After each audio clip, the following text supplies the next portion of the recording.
Assalamualaikum warahmatullahi wabarakatuh. Selamat pagi Bu Oli, selamat pagi teman-teman semuanya.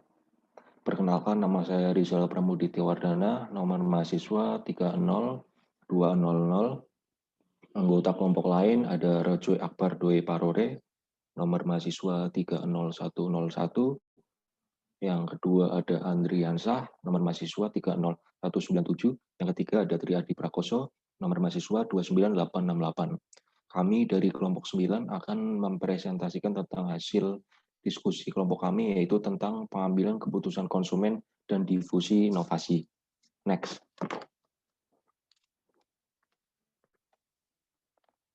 Yang pertama, pengambilan keputusan konsumen dan difusi inovasi merupakan kerangka kerja yang menggambarkan bagaimana konsumen dalam membuat keputusan pembelian. Keputusan konsumsi sangat bervariasi atau berbeda-beda. Next. Selanjutnya, model pengambilan keputusan. Model pengambilan keputusan konsumen dapat menyangkut ide-ide tentang konsumen dalam pengambilan keputusan. Dalam pengambilan keputusan juga dirancang untuk mensintesis dan mengkoordinasikan konsep yang relevan menjadi keseluruhan yang signifikan. Di dalam model ini mencakup 3 komponen, yaitu pengambilan keputusan input, output, dan proses. Next. Yang pertama, pengambilan keputusan input atau masukan. Komponen input dari pengambilan keputusan konsumen mencakup 3 jenis pengaruh eksternal. Yang pertama, bauran pemasaran. Bauran pemasaran terdiri dari strategi yang dirancang untuk menjangkau, menginformasikan, dan membujuk konsumen untuk membeli produk pemasar berulang kali. Yang kedua, ada pengaruh sosiokultural, meliputi keluarga, konsumen, teman sebaya, referensi kelompok, dan budaya. Yang ketiga, input yang termasuk komunikasi. Mekanisme yang menghasilkan atau menentukan apa yang dibeli konsumen dan bagaimana mereka menggunakan apa yang mereka beli. Next. Yang kedua, pengambilan keputusan proses. Dalam pengambilan keputusan proses melalui tahapan-tahapan berikut. Yang pertama ada need recognition atau pengenalan kebutuhan. Dalam tahapan ini di mana konsumen mulai menyadari bahwa dia membutuhkan sesuatu. Ketika seorang konsumen dihadapkan dalam sebuah masalah yang memungkinkan akan diselesaikan dengan konsumsi sebuah produk.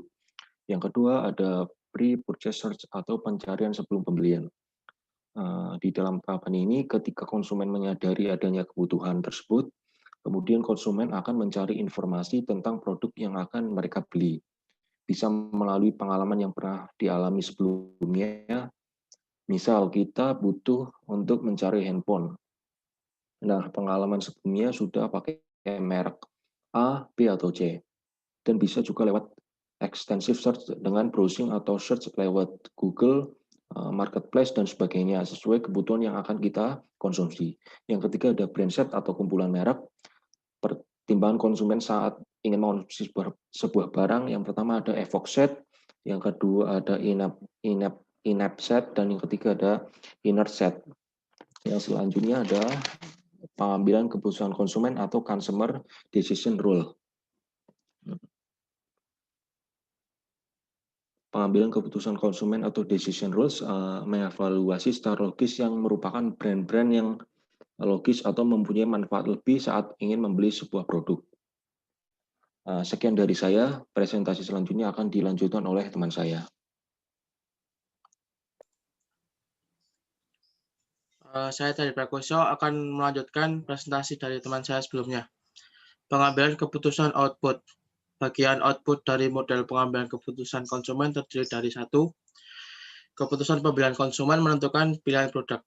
Konsumen biasanya membeli produk sesuai dengan kebutuhan mereka dan bisa menunda keputusan pembelian jika resiko yang muncul besar jika membeli produk tersebut. 2. Perilaku seseorang setelah melakukan pembelian.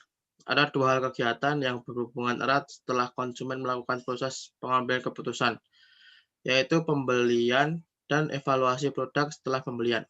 Dalam evaluasi produk, ada yang namanya positive disconfirmation of expectation dan negative disconfirmation of expectation. Apabila konsumen puas dengan produk, akan produk yang mereka beli dan akan memungkinkan konsumen membeli produknya di kemudian hari, maka disitulah akan terbentuk yang namanya brand royalty. Aturan keputusan konsumen. Aturan keputusan adalah prosedur yang digunakan konsumen untuk memfasilitasi merek dan pilihan terkait konsumsi lainnya. Aturan-aturan ini memengaruhi beban pengambilan keputusan yang kompleks dengan memberi pedoman atau rutinitas yang membuat proses tersebut tidak terlalu berat. Ada dua jenis aturan keputusan konsumen. Aturan keputusan kompensasi mulai berlaku ketika konsumen mengevaluasi merek atau pilihan model dalam kaitannya dengan setiap atribut yang relevan dan menghitung skor tertimbang atau dijumlahkan untuk setiap merek. Skor yang dihitung mencerminkan keunggulan relatif merek sebagai pilihan pembelian potensial. Asumsinya adalah bahwa konsumen akan memilih merek dengan skor tertinggi di antara alternatif yang dievaluasi. Sebaliknya, aturan keputusan non-kompensatori tidak memungkinkan konsumen untuk menyeimbangkan evaluasi positif dari satu merek pada satu atribut dengan evaluasi negatif pada beberapa atribut lainnya.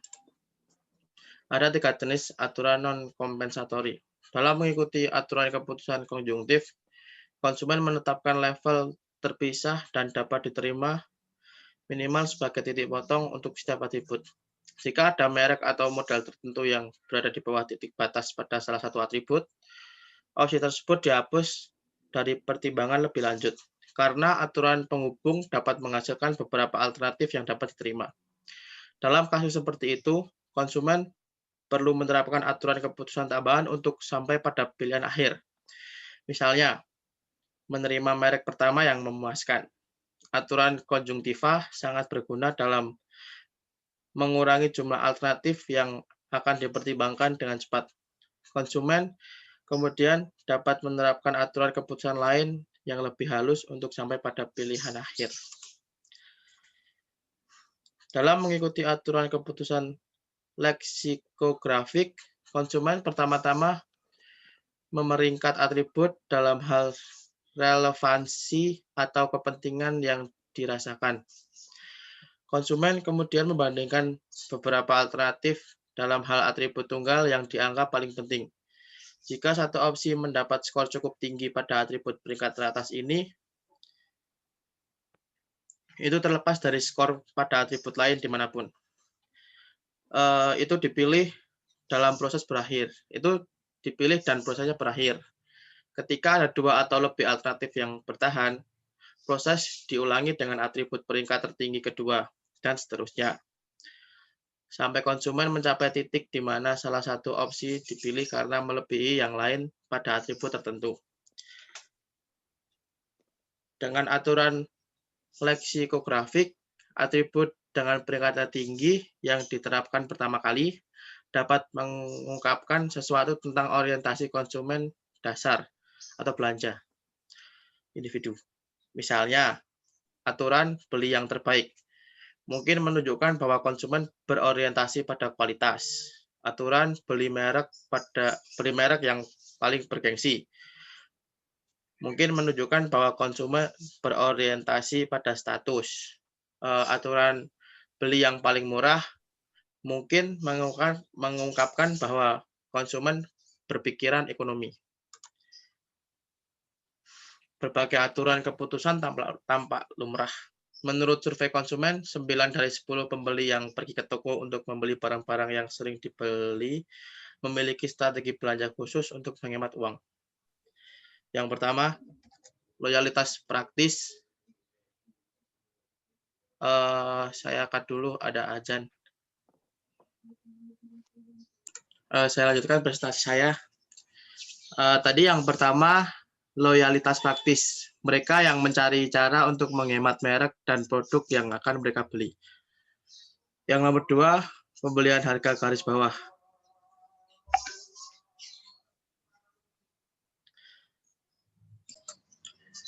Kemudian yang kedua, pembelian harga garis bawah. Mereka yang membeli barang dengan harga terendah dengan sedikit atau tanpa memperhatikan merek. Nomor 3, pengalih oportunistik. Mereka yang menggunakan kupon atau penjualan untuk memutuskan di antara merek dan produk yang termasuk dalam set yang mereka bangkitkan. 4, pemburu transaksi. Mereka yang mencari penawaran terbaik dan tidak loyal terhadap merek. Presentasi selanjutnya akan diteruskan oleh teman saya. Terima kasih.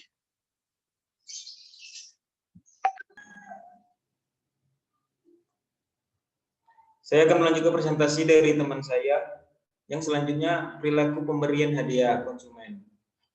Hadiah adalah bagian yang sangat menarik dari pengambilan keputusan konsumen.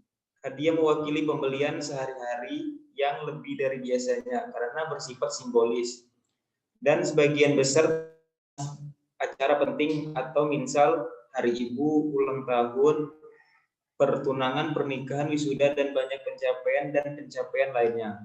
Perilaku pemberian hadiah adalah pertukaran hadiah yang terjadi antara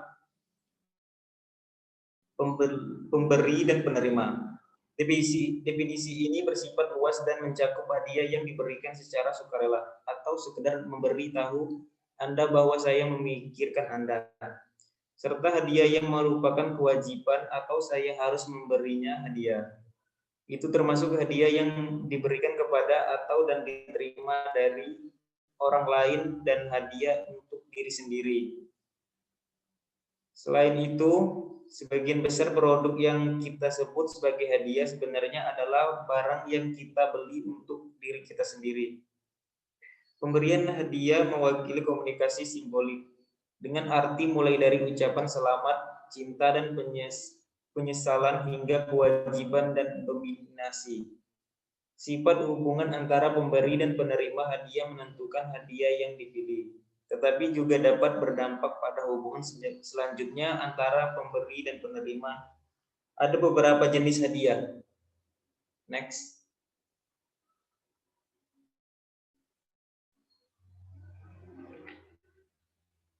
Next. Yang pertama, pemberian antara kelompok terjadi ketika satu kelompok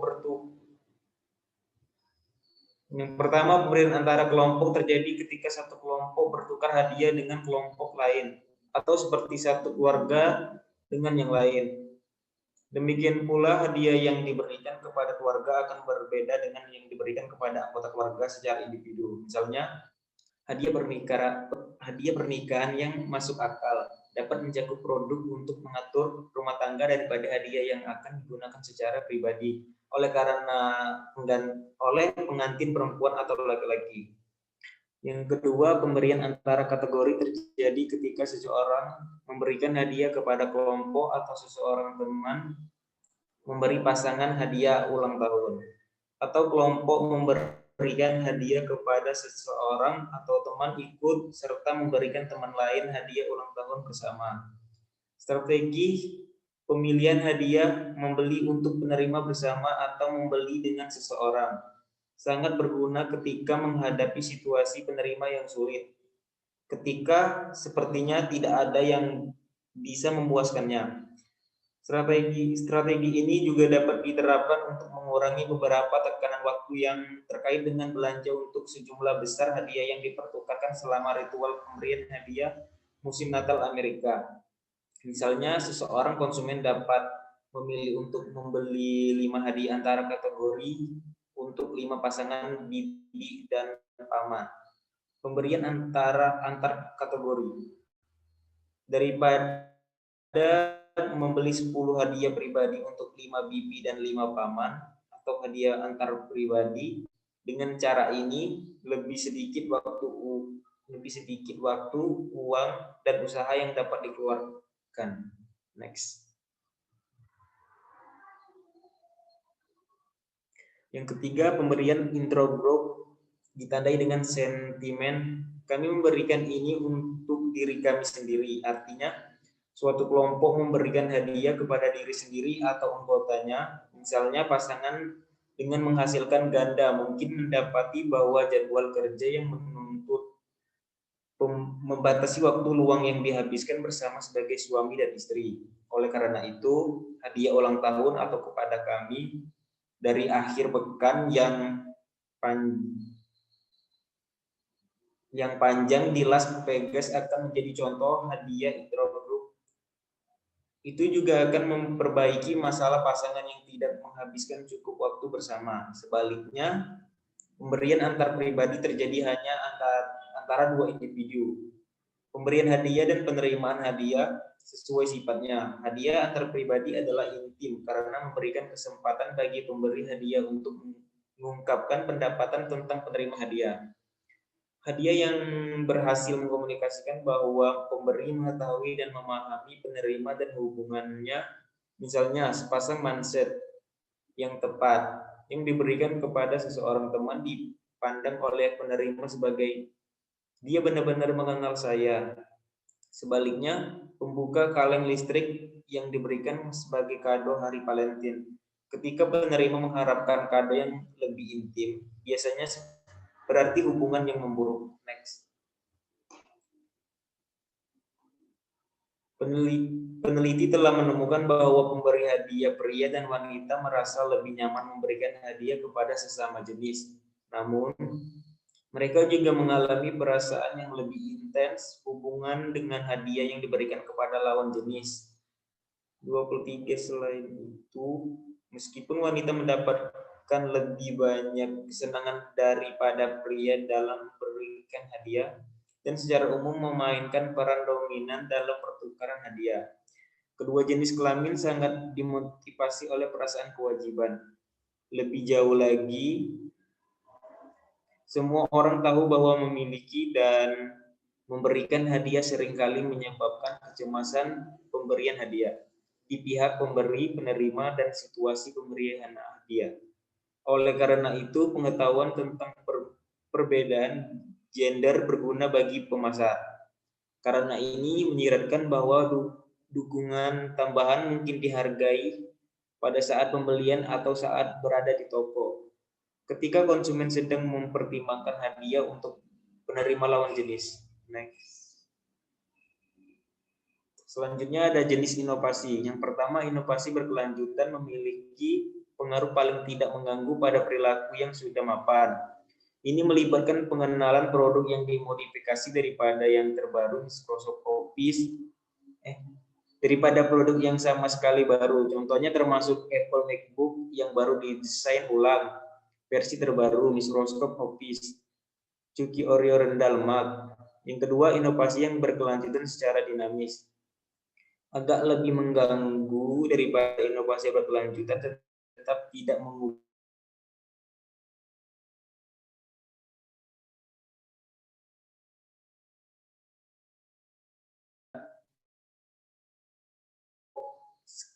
popok sekali pakai.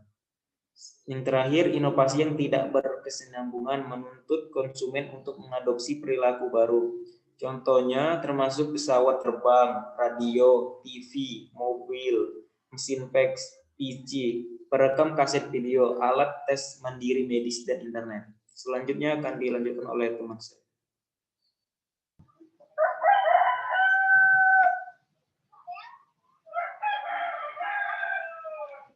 Baiklah, saya akan menjelaskan presentasi selanjutnya, yaitu fitur produk yang mempengaruhi adopsi. Keunggulan relatif adalah sejauh mana pelanggan potensi memandang produk baru sebagai produk pengganti yang sudah ada. Misalnya telepon seluler memungkinkan pengguna untuk berkomunikasi dengan dunia dan memungkinkan pengguna untuk menerima dan melakukan panggilan serta pesan teks.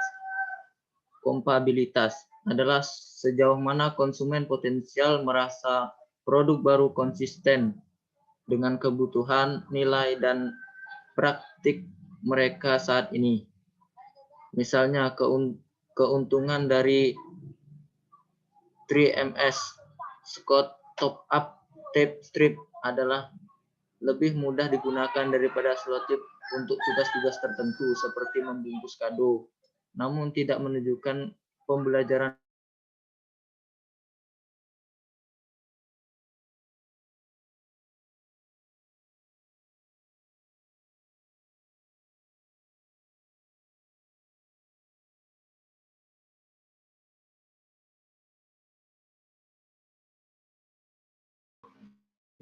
kompleksitas, yaitu sejauh mana produk baru sulit dipahami atau digunakan, mempengaruhi penerimaan produk. Jelasnya, semakin mudah memahami dan menggunakan suatu produk, maka semakin besar kemungkinan produk tersebut diterima. Misalnya penerimaan makanan praktis seperti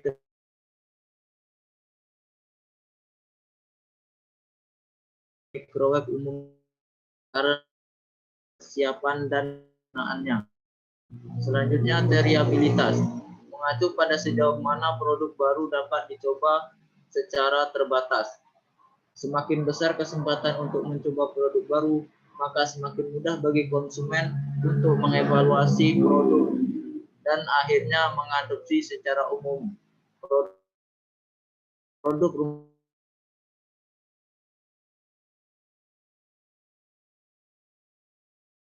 seperti kemampuan beli dalam ukuran kecil atau ukuran percobaan. Next. Proses adopsi. 1. Kesadaran, yaitu konsumen menjadi sadar bahwa ada inovasi. 2. Konsumen minat, yaitu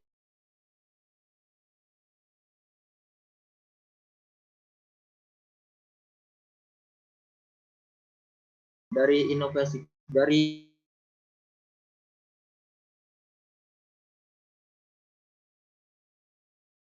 yang kelima, adopsi. Jika puas, konsumen memutuskan untuk menggunakan inovasi berulang kali. Next. Contoh kasus.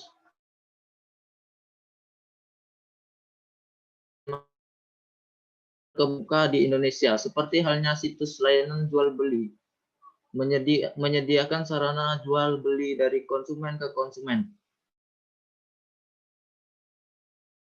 dan melayani pembeli dari seluruh Indonesia untuk transaksi satuan maupun banyak. Bukalapak memiliki slogan jual beli online mudah dan terpercaya, karena Bukalapak memberikan jaminan 100% uang kembali jika pembeli kepada pembeli jika barang tidak dikirimkan oleh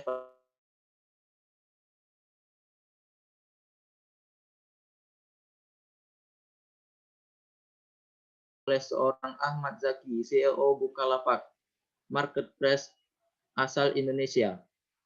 Menurutnya, pertumbuhan e-commerce di Indonesia sangat pesat pada tahun ini. Pertumbuhan tersebut juga dirasakan langsung oleh performa Bukalapak sendiri.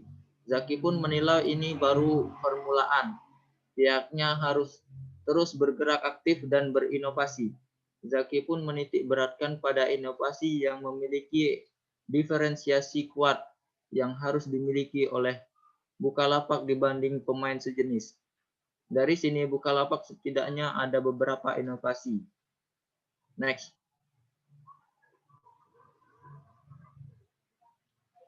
Zaki juga bercerita mengenai perkembangan Bukalapak dan beberapa inovasi mereka pada tahun ini.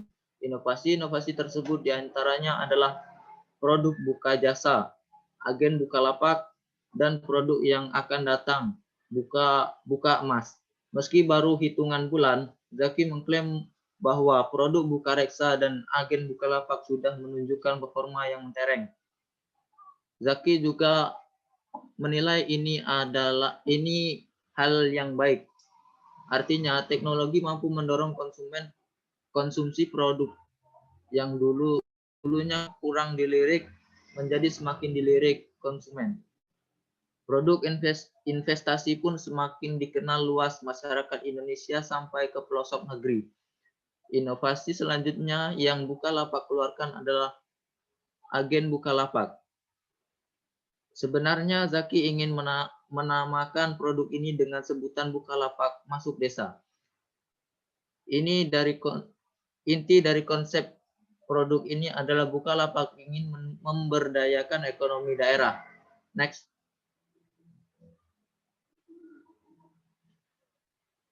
Respon masyarakat perdesaan pun sangat baik. Sampai sejauh ini, sejak 3 bulan diluncurkan, 8% transaksi Bukalapak adalah sumbangsi dari produk agen Bukalapak ini. Uniknya, orang-orang seperti Ketua Karang Taruna, Ketua RT, pemuka agama, dan figur masyarakat lainnya yang aktif berbisnis menggunakan platform Bukalapak. Zaki pun memperluas portofolio produk mereka. Kali ini, Bukalapak sudah ada produk untuk membeli token listrik, pulsa, tiket kereta api, pesawat, dan lainnya. Inovasi yang terakhir,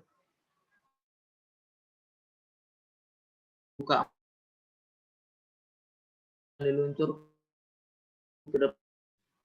Buka Emas adalah buah hasil kerja sama dengan PT Antam.